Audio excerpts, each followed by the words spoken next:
রাসূল সাল্লাল্লাহু আলাইহি ওয়াসাল্লাম খতিব ছিলেন না? হ্যাঁ, আমাদের মতো জিলাফির আশায়? আচ্ছা, আপনাদেরকে যদি আমি প্রশ্ন করি যে রাসূল সাল্লাল্লাহু আলাইহি ওয়াসাল্লাম 23 বছর খতিব ছিলেন, কোনদিন রাসূল সাল্লাল্লাহু আলাইহি ওয়াসাল্লাম 20 টাকা হাদিয়া পয়সা নামাজের পরে একবারও কি করছে? কথা কন না যায়? কিন্তু আমাদের খতিবদের অবস্থা কি? হাদিয়ার অভাব নাই। আপনারা অবশ্য বুঝেন, এজন্য দেন টেন না।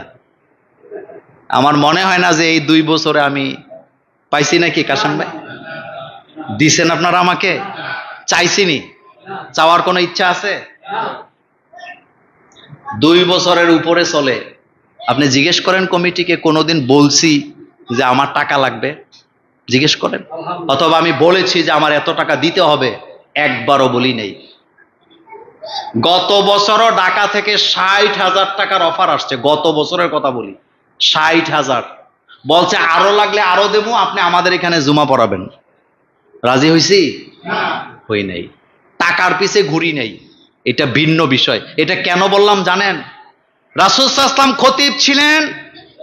জুমার খুতবায় প্রতি সপ্তাহে তিনি তার বক্তব্য পেশ করতেন, জাতিকে দিক নির্দেশনা দিতেন। আর আমার দেশের খতিবরা 120 টাকা দিয়া একটা জাল হাদিসের খুতবার নামে 12 ছন্দের 14 খুতবা কিনে পড়তে পড়তে জীবন কাটায় দেয়। মুসল্লিদের সামনে হক কথা বলতে পারে না। এমন খতিবের প্রয়োজন নাই। তুমি খতিব, বুক ফুলায়া হক কথা বলবা, তুমি পারো না। খুতবা দেওয়ার অধিকার নাই, কারণ এই মিম্বর তোমার বাপের নয়। এই মিম্বর উপহার দিয়েছেন মুহাম্মাদুর রাসূলুল্লাহ সাল্লাল্লাহু আলাইহি ওয়াসাল্লাম। এটা রাসূল সাল্লাল্লাহু আলাইহি ওয়াসাল্লাম দিছে। এটা কে দিয়েছেন? রাসূলুল্লাহ সাল্লাল্লাহু আলাইহি ওয়াসাল্লাম দিছে। এই মিম্বরে যখন দাঁড়াবি, জিলাফির ওয়াজ বাদ, কোরআন হাদিসের কথা বলো, আল্লাহর জমিনে আল্লাহর দ্বীন কায়েমের কথা বলো বেটা। কিন্তু পারে না, এই আশায় থাকে না। রাসূলুল্লাহ সাল্লাল্লাহু আলাইহি ওয়াসাল্লাম সেনা প্রধান ছিলেন না? আসতে কইছেন। রাসূল করিম সাল্লাল্লাহু আলাইহি ওয়াসাল্লাম 81টা যুদ্ধের নেতৃত্ব দিয়েছেন। কয়টা? তার ভিতরে 29টা যুদ্ধে রাসূল সাল্লাল্লাহু আলাইহি ওয়াসাল্লাম নিজে সেনাপ্রধান ছিলেন। আপনি কোন জায়গায় বসে আছেন? আচ্ছা বলেন তো, সেনাবাহিনীতে লোক গণহারে নেয় নাকি মাইপা নেয়? কথা বলে না।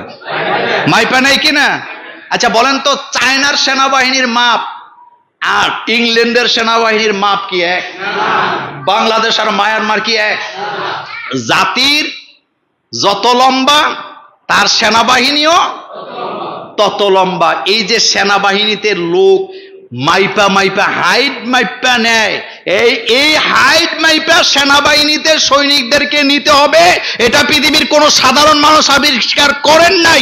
এটা সর্বপ্রথম মুহাম্মাদুর রাসূলুল্লাহ সাল্লাল্লাহু আলাইহি ওয়াসাল্লাম বদরের যুদ্ধে মেপে নিয়েছিলেন। আপনার খবর আছে? মাপ নেওয়া হচ্ছে, লোকেরা কাতারে কাতারে দাঁড়িয়েছে যুদ্ধে যাওয়ার জন্য। বুড়া মানুষ, রাসূল বলছেন না, হবে না।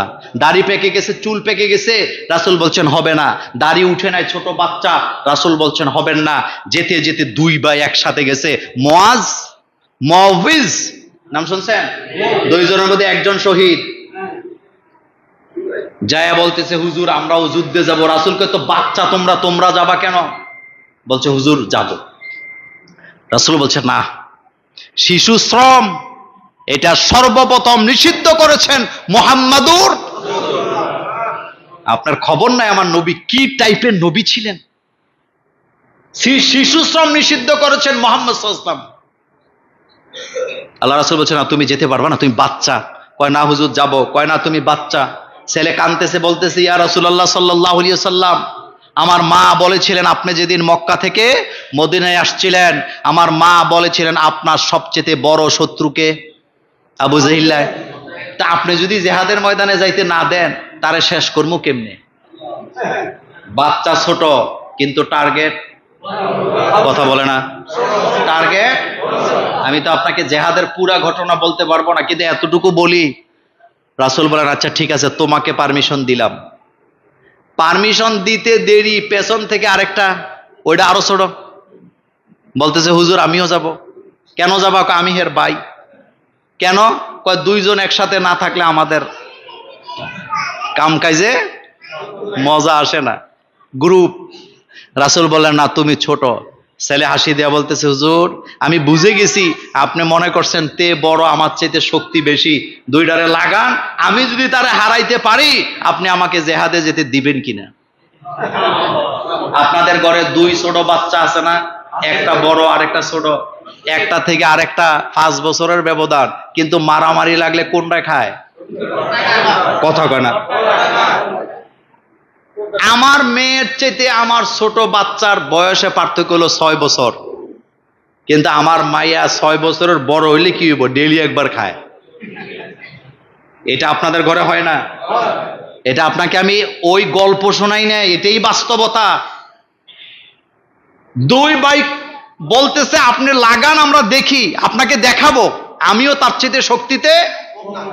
রাসূল সাল্লাল্লাহু আলাইহি ওয়াসাল্লামের চোখ থেকে দরদর করে পানি পড়তেছে। আশিকে রাসূল কাকে বলে? রাসূল হাসি দিয়ে বলেন তোমাদের জিহাদের ময়দানে এত যাওয়ার শখ কেন? জিহাদের ময়দান তো শখের হয় না। বাচ্চারা বললেন মা আমাদেরকে বিদায় দিয়ে বলেছেন মুহাম্মদ সাল্লাল্লাহু আলাইহি ওয়াসাল্লামের শত্রুকে যতক্ষণ পর্যন্ত শেষ করতে না পারবি ঘরে ফিরে আসবি না। এই মাপকাঠি আবিষ্কার করেছেন মুহাম্মাদুর। কয়টা যুদ্ধে সেনাপ্রধান ছিলেন? আর মোট যুদ্ধ কয়টা? এটা যেন মনে থাকে। একটা যুদ্ধ ইসলাম লাগায় নাই, ইসলামের উপরে যুদ্ধগুলা তারা কি করছে? এরপরে বলেন তো রাসূল কারীম সাল্লাল্লাহু আলাইহি ওয়াসাল্লাম প্রধান বিচারপতি ছিলেন না? কোন সন্দেহ আছে? কি বিচার ছিল রাসূলের! আমি প্রত্যেকটা নোটের মধ্যে এক ঘন্টা করে আপনাকে বলতে পারবো, কিন্তু আমার তো সময় নাই। আচ্ছা বলেন তো রাসূল কারীম সাল্লাল্লাহু আলাইহি ওয়াসাল্লাম কি শিক্ষক ছিলেন না? কেমন শিক্ষক ছিলেন? রাসূল ছাত্র বুঝে বক্তৃতা দিতেন। আমাদের দেশে কিছু শিক্ষক আছে, ছাত্র বুঝলো না বুঝলো হে বেটার এটা খবর নাই, চিন্তা কি মাল মাল। কষ্টের কথা বলি, এই যে অনেক গালিগালাজ খাই, কিন্তু বাংলাদেশে ইদানিং কিছু ভাইয়েরা মাদ্রাসাও দেয় ব্যবসা করণের লিগে। এ দেখবেন কত গালি যে আমারে দিবে। মাদ্রাসা কি এটা ব্যবসার জিনিস? দিচ্ছে, যত গালি দেখ আমার তাতে কিছু আসে যায় না, কিন্তু আল্লাহর নামে কসম করে আমি আমার বুকে হাত দিয়ে বলতে পারি যারা মাদ্রাসা দেয় শুধুমাত্র ব্যবসার উদ্দেশ্যে, তারা ইসলামের সাথে গাদ্দারি করতেছে। আমাদের জীবনের মাদ্রাসার জীবন শুরু হয়েছে গাছতলা থেকে। আমার মনে আছে, আমি তো কাউমিতেও পড়া ছাত্র, আপনারা জানেন কাউমি, আলিয়া, কলেজ সববিতে পড়ছি। আমাকে যখন বরুড়াতে নিয়ে ভর্তি করা হয়, প্রথম দিনের ক্লাস করছি কাঁঠাল গাছের নিচে। কিসের নিচে? আর এখন এসি রুম। মাদ্রাসা দেওয়ার আগে চিন্তা করে 300 ছাত্র হইলে আবাসিক না থাকলে আমার লাভ হবে না। চিন্তা আছে না নাই? আমি কোনো আপনাকে নির্দিষ্ট করে কাউকে গালি দিচ্ছি না, আমি শুধু আফসোসের কথা বলছি। গাছতলায় পড়ে হাজার হাজার মুহাদ্দিস আলেম তৈরি হয়েছে, কিন্তু এসি রুমে পড়ে একটা বাঘের বাচ্চা তৈরি করা যায় নাই। এদেশের মুহাক্কিক আলেম দায়ী যারা ছিলেন, আপনি খবর নেন কোন এসিতে তারা লেখাপড়া করছে। ভাত খাইতে ভাত পাইছে না। লজিং আছিলাম আমাদের যুগে, কালকেও ছেলেদের সাথে শেয়ার করছিলাম, লজিং ছিলাম। এটা কোনো খারাপ বিষয় না। আগে বাড়িতে বাড়িতে লজিং হুজুর ছিল কিনা? এটা খারাপ না, কথা বলি। আগের লোকগুলা দরিদ্র ছিল, কিন্তু মনটা অনেক। এখন আপনি কারো বাড়িতে মাদ্রাসা ছাত্র পাবেন না। আমরা মাদ্রাসায় পড়ছি লজিং। করলার সিজনে সকালে করলা, দুপুরে করলা, রাতে কি করলা। আলু যখন আসতো, আলু সকালে আলু ভাজি, দুপুরে আলুর ডাল, রাত্রে আলুর ডাল। খানা কখনো মর্যাদা দেয়নি। আর এখন হোস্টেলে থাকে, সকালে ডিম, দুপুরে গরু, রাতে মাছ। এরপরও মা বাপে কয় আমার ছেলে এই খানা খাইয়া অভ্যাস নাই। তো তোমার ছেলে এগুলি না খাইয়ে অভ্যাস না থাকলে তুমি এটারে বিষ খাওয়াই মাইরা লাও।